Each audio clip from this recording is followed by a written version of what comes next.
এটাতেও ধান, এটাতেও ধান, এটাতেও ধান দেখা যাচ্ছে, এটাতেও ধান, এটাতেও ধান, এটাতেও ধান, এটাতেও ধান, ধান ধান ধান ধান ধান ধান ধান ধান ধান ধান ধান মানে সবগুলাই দেখেন, সবগুলাই কিন্তু আপনার কাস্থুর, সবগুলাতেই আপনার প্রেগনেন্ট হয়েছে, কোনোটাই কিন্তু বাদ যায় নাই। দেখেন প্রিয় দর্শক, আসসালামু আলাইকুম। ইমরান অ্যাগ্রো ইউটিউব চ্যানেলে আপনাকে স্বাগতম। দর্শক, কেমন আছেন সবাই? আশা করছি সকলেই অনেক অনেক ভালো আছেন। আলহামদুলিল্লাহ আমি অনেক ভালো আছি। তো আমার সামনে দেখতে পাচ্ছেন ধান 108, আর আজকে এটা রোপণের বয়স 49 দিন।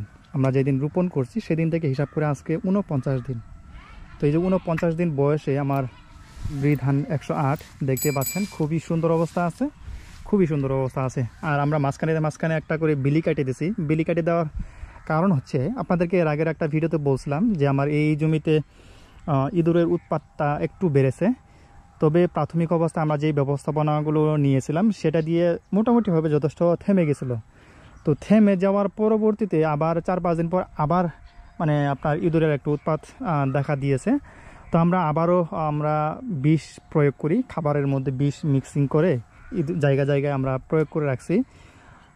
এবং পাশাপাশি আজকে আমরা এই যে বিলি করে দিলাম। একটু খোলামেলা জায়গা থাকলে ইঁদুর সহজে আসতে চায় না। এটা বিলি করার পেছনে আরেকটা কারণ আছে। আপনার বিলি এখন যেহেতু ধান গাছ অনেক বড় হয়েছে, দেখতেই পাচ্ছেন আপনারা, ধান গাছ মানে একেবারে মেচুর এবং কাস্থুর চলে আসতেছে ধান গাছগুলো, দেখতেই পাচ্ছেন। এই যে কাস্থুর, এই যে প্রত্যেকটা মানে ধান গাছেই কিন্তু কাস্থুর এবং যথেষ্ট বড় হয়েছে ধান গাছ, দেখতেই পাচ্ছেন আপনারা, অনেক অনেক উঁচু হয়েছে ধান গাছগুলো এবং ধান গাছ শক্তপোক্তভাবে দাঁড়ায় আছে, দেখতেই পাচ্ছেন আপনারা।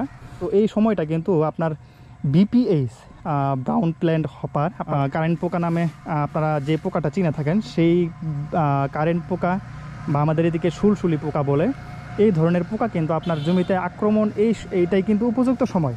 তো এই যে ভ্যাপসা গরম এবং হালকা পাতলা ঝিরিঝিরি বৃষ্টির সময় কিন্তু আপনার জমিতে কিন্তু বিপিএইচ বা কারেন্ট পোকার আক্রমণ কিন্তু হতে পারে। তো এই বিলি করে দেওয়াতে কিন্তু আমার ইঁদুরের উৎপাতটাও একটু কমবে। পাশাপাশি এই যে ব্রাউন প্ল্যান্ট হপার অর্থাৎ বাদামি গাছ ফড়িং বা কারেন্ট পোকা নামে যে পোকাটি চিনেন আপনারা, সেই পোকাও কিন্তু আক্রমণ কিন্তু খুবই কম করবে। আগে ভাগে যেহেতু আমরা ব্যবস্থাপনাগুলো নিয়েছি, দেখা যাবে পরবর্তীতে এই যে কারেন্ট পোকার আক্রমণও কিন্তু খুবই কম হবে। মানে এই জায়গাগুলোতে আলো বাতাস ঢুকবে, সহজেই কিন্তু আপনার এই যে কারেন্ট পোকা কিন্তু আক্রমণ করতে পারবে না। তো আমরা যারা আগাম ধান চাষ করতে যাই, আগাম ধান চাষ করে বিভিন্ন ধরনের সবজি বা সরিষা হোক, আলু, এগুলো চাষ করতে চাই, তো তাদের জন্য কিন্তু এই যে আমন মৌসুমেও কিন্তু ধান 108 কিন্তু ফার্স্ট চয়েস হতে পারে, কারণ এটা উচ্চ ফলনশীল এবং এই ধানের দামও কিন্তু বেশ ভালো থাকবে। তো আপনাদেরকে একটু ধান গাছের গোছাগুলো দেখায়, আপনারা দেখি বুঝতে পারবেন। দেখেন ধান গাছের গোড়ায় কী পরিমাণ পাশকাঠি আসছে, দেখেন শুধু পাশকাঠি। এবং এই যে পাশকাঠিগুলো সবগুলোতেই মেচুর ধান আসবে। দেখেন এটাতেও ধান, এটাতেও ধান, এটাতেও ধান দেখা যাচ্ছে, এটাতেও ধান, এটাতেও ধান, এটাতেও ধান, এটাতেও ধান, ধান ধান ধান ধান ধান ধান ধান ধান ধান ধান ধান মানে সবগুলাই দেখেন, সবগুলাই কিন্তু আপনার কাস্থুর, সবগুলাতেই আপনার প্রেগনেন্ট হয়েছে, কোনোটাই কিন্তু বাদ যায় নাই। দেখেন মানে সবগুলাই মাশাআল্লাহ একসঙ্গে কিন্তু আপনার কাস্থুর হয়ে বের হইতেছে। তো এই যে 49 দিন বয়সে যে ধান 108 এত সুন্দর হয়েছে, এটা আসলে অসম্ভব কারবার। তো যাই হোক, এইটার শেষ পর্যন্ত আপনাদেরকে আপডেট দিব। অবশ্যই আপনাদের ফার্স্ট চয়েস হবে বুড়ো মৌসুমের জন্য ধান 108, কারণ উচ্চ ফলনশীল একটা ধান এবং সেই সঙ্গে আপনারা কিন্তু ভালো মানের একটা দাম কিন্তু এই ধান 108-এর মধ্যে পাবেন, যেটা আপনি অন্য 26-28 ধান বা গুলমোটা আরও যে হরেক রকমের ধানগুলো রয়েছে সেগুলো চাষ করে যেই বেনিফিটটা আপনার পাবেন, তার থেকে কিন্তু 20%-এর বেশি কিন্তু আপনি লাভ করতে পারবেন এই ধান 108 চাষ করে। পাশাপাশি আমনও একদম ফার্স্ট চয়েস হবে আপনারা, আমার কাছে মনে হচ্ছে আমনও বেস্ট ভালো রেজাল্ট।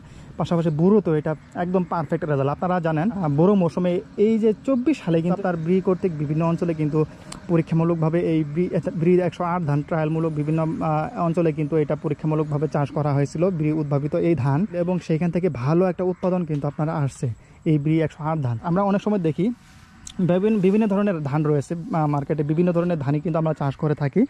তো অনেক সময় অনেক ধান দেখা যায়, কিছু ধান বের হয়ে যায় লাগানোর পরপরই, আবার কিছু ধান আস্তে আস্তে মানে কাটার সময় পর্যন্ত বের হতেই থাকে। তো এই যে ধান 8-এর মধ্যে কিন্তু এটা কিন্তু আমরা দেখতেছি না। আমার কাছে মনে হচ্ছে ধান 108 এই একসঙ্গে বের হবে এবং একসঙ্গে ঝাড়ু দিয়ে বের হবে, একসঙ্গে এই ধান আমরা কাটতে পারবো। তো যাই হোক, ফাইনালি আমরা এই পর্যন্ত আসতে পারছি ব্রি ধান 108 নিয়ে। ইনশাল্লাহ এইটা থেকে কী পরিমাণ ফলন পাই অবশ্যই আপনাদেরকে আপডেট দেবো।